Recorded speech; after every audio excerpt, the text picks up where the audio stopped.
Nel campo della normale esperienza, la velocità di un corpo è legata alla sua energia cinetica, così. Questa relazione newtoniana è valida anche nel caso di velocità come quelle dei razzi o missili, o la velocità della Terra in orbita intorno al Sole. Ci occuperemo di velocità molto più grandi di queste e vedremo se questa relazione resta valida. Come vedete, per le velocità a cui siamo abituati, il quadrato della velocità è proporzionale al rapporto fra energia cinetica e massa. Perciò, per ottenere un'altissima velocità per una data energia, dovremo usare particelle di massa piccola. Useremo elettroni. Qui abbiamo rappresentato questa relazione newtoniana per gli elettroni. La linea retta rappresenta il quadrato della velocità in funzione dell'energia cinetica. Viste le energie disponibili nel laboratorio, abbiamo messo l'energia cinetica sull'asse orizzontale in unità di milioni di electron volt. Un electron volt è l'energia acquistata da un elettrone che attraversa la differenza di potenziale di un volt, cioè 1,6 per 10 alla meno 19 joule.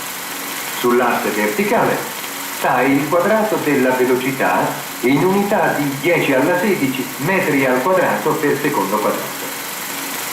Il quadrato della velocità della luce, per esempio, sta qui. 9 per 10 alla 16 metri al quadrato per secondo quadrato. Il quadrato del doppio della velocità della luce è qui.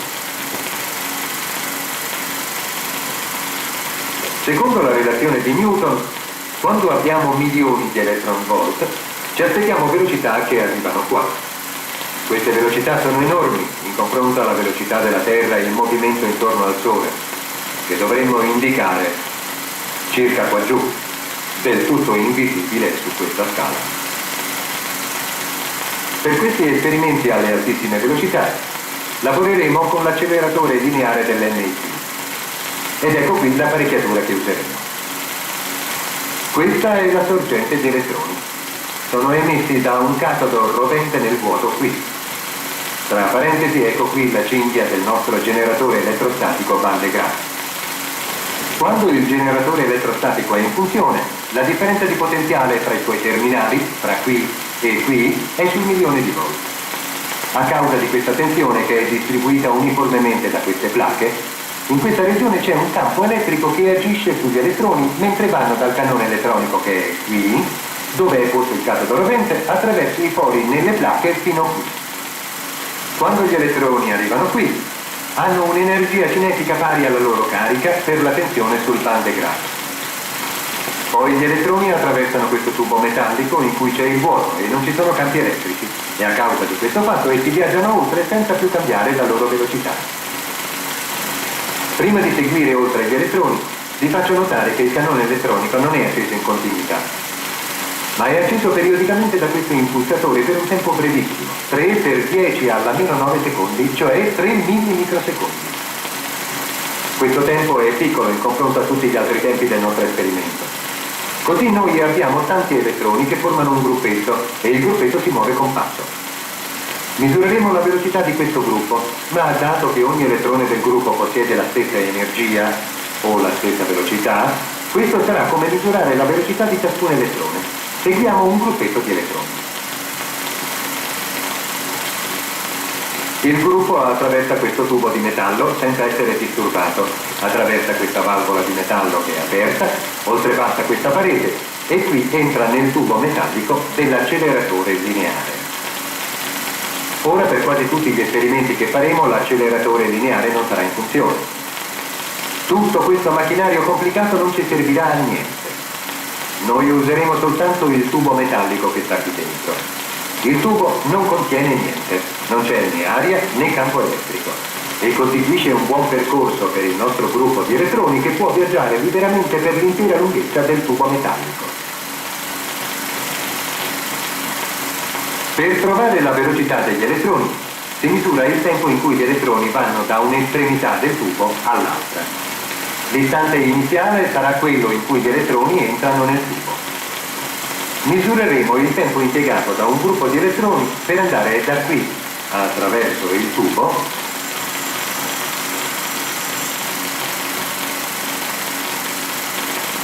fino a qui, attraverso i 60 cm di parete, dentro la stanza del bersaglio, dove finirà il suo volo urtando contro un disco d'alluminio. La distanza tra il disco di alluminio e il punto di partenza è 8,4 metri. Per misurare il tempo faremo sì che gli elettroni mandino un primo segnale quando passano di qui e un altro segnale quando urtano il disco là in fondo. Per avere il primo segnale collochiamo un breve tubo metallico come questo dentro il condotto qui. Il tubo è isolato dal condotto, perciò quando il gruppo di elettroni lo attraversa, gli elettroni vi inducono una carica che ci dà un segnale elettrico che esce attraverso questo connettore AC e passa poi per il cavo bianco. Questo segnale ci dice in che istante passa il gruppo di elettroni. È il primo segnale. Otterremo il secondo segnale dal disco di alluminio che ferma gli elettroni nella stanza del bersaglio. Andiamoci e vediamo.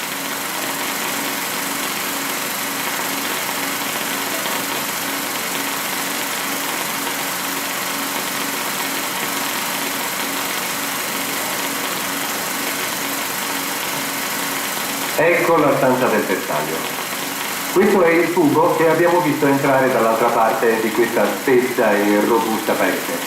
Gli elettroni escono di qui ed entrano in questa coppa che durante l'esperimento sarà fissata così, a chiudere il tubo vuoto. Gli elettroni usano questo disco di alluminio che noi abbiamo fatto tanto spesso che nessuno degli elettroni possa attraversarlo. Perciò tutti gli elettroni del gruppo si fermano nel disco. Il disco è isolato dal resto della coppa di metallo e l'arrivo del gruppo di elettroni sul disco produrrà un segnale che uscirà di qui. Così misureremo il tempo di volo. Un segnale dall'altro estremo e un segnale da questo. Appena l'apparato sarà sistemato e avremo fatto il vuoto, inizieremo l'esperimento.